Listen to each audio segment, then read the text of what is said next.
సంవత్సరాల అనుభవం ఆంధ్ర, తెలంగాణ, కర్ణాటక, తమిళనాడులో లక్షల మంది నమ్మకమైన కస్టమర్ల సంతోషాలకు నిలయమైన మీ నివాసానికి అందమైన చిరునామా. బట్ అన్నయ్యకి ఎలా లక్కు కలిసి వచ్చిందంటారు అసలు?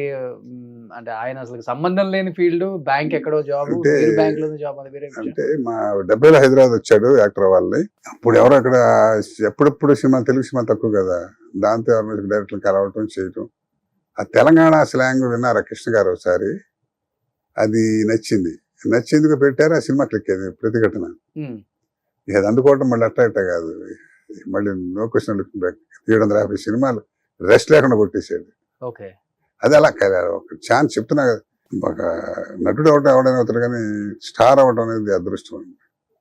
అది ఎవడేం చేయలేదు. దానికి ఎందుకు వస్తుంది, వాడికి ఏం వచ్చు అనే దానికి అసలు అర్థం లేదు.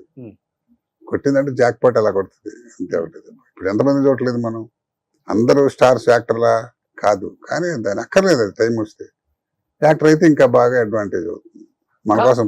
బట్ స్క్రీన్ మీద ఆయన గొప్ప హాస్య నటుల్లా కనిపిస్తారు కానీ గొప్ప విలన్ ఆయన. ఫస్ట్ బయట కూడా అసలు మంచి వేదాంతం గిదాంతం మాట్లాడతాడు, మంచి అందుకే అన్ని ఉంటాయి. సకల కళ వల్లభుడు కరెక్టే, తెలిసిన మనిషి అనమాట. లేదంటే శ్రీనివాసరావు ఏమిటి అంటే తెల్ల కాగితం లాంటి వాడు అనమాట. అందులో ఏ మంచి కానీ చెడు కానీ ప్రపంచానికి మొత్తం తెలిసినట్టు ఎంత టాలెంట్ ఉంది.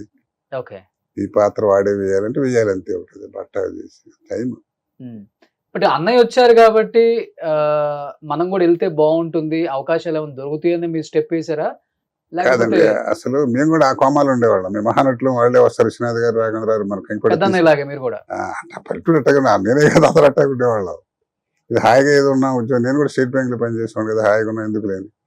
మేము నాటకాలు బాగా వేసేవాళ్ళం కదండి. మా శ్రీనివాసరావు నాకన్నా సంవత్సరం ముందు నటుడయ్యాడు. నేను మెడ్రాస్ లో రసరాజ్యం నా ఫేవరెట్, నేను ఆల్ టైమ్ రికార్డ్ నా లైఫ్ లో వేసి మంచి నాటకం. ఆ నాటకం మేము నడిగర సంఘంలో వేసినప్పుడు ఆ రోజు మా పెద్ద బ్రదర్ ఉన్నాడు. తర్వాత మా పెద్ద బ్రదర్ ఫ్రెండ్ అనమాట, సాంబశివరావు అని, ఆయన శివలింగేశ్వరరావు అని. ఆయన ఏం చేశారంటే నాటకం చూడడానికి వచ్చారు.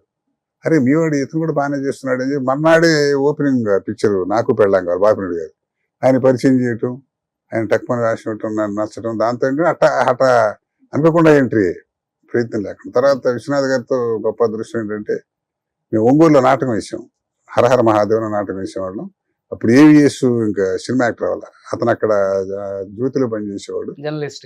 అతను అక్కడ అసోసియేషన్ పెడుతూ దానికి ఇనాగరేషన్ విశ్వనాథ్ గారు ఆ సందర్భంగా నా నాటకం పెట్టాడు. ఆ నాటకం అప్పుడు ఆయన చూడాలి సార్, మీరు రిక్వెస్ట్ చేసి చూసి నాటకం నచ్చి సమ్వేర్ ఏప్రిల్ అనుకోండి అది సుమారు దీపావళి పండుగలో ఫోన్ చేశాడు నాకు, వేషం ఉండి అతను బాగుందని. ఎవరు నా ఎఫర్ట్ ఏం లేదు, దేవుడి దగ్గర చూస్తున్నా, అసలు కలిసింది లేదు ఆయన్ని.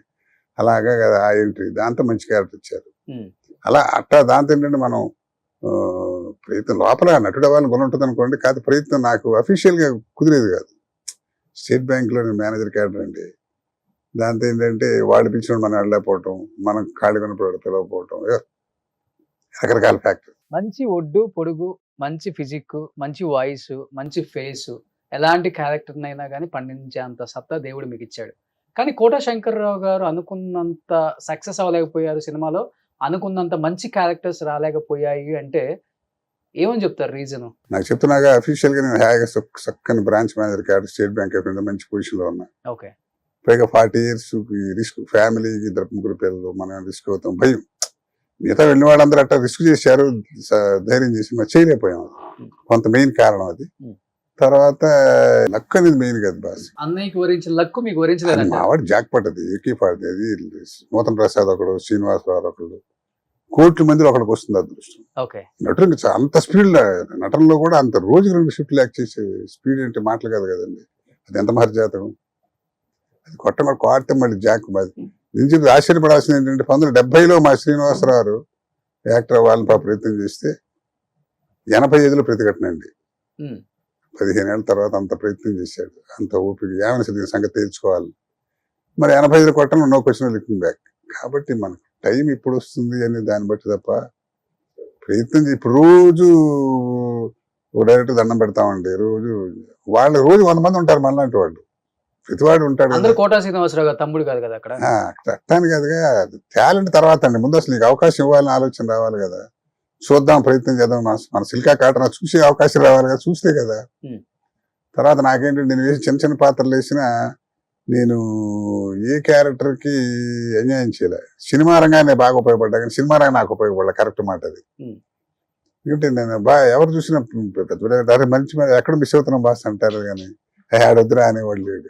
కానీ ఆ టైం మనకు గుర్తు రావాలి, గుర్తు చేసేవాళ్ళు మనకు కలవాలి, సినిమా తీస్తున్నావని మీకు తెలియదు ఉంది 14 ఫ్యాక్టర్స్. సుమన్ టీవీలో మీ పర్సనల్ అండ్ బిజినెస్ ప్రమోషన్స్ కోసం కింది నెంబర్కి కాంటాక్ట్ చేయండి.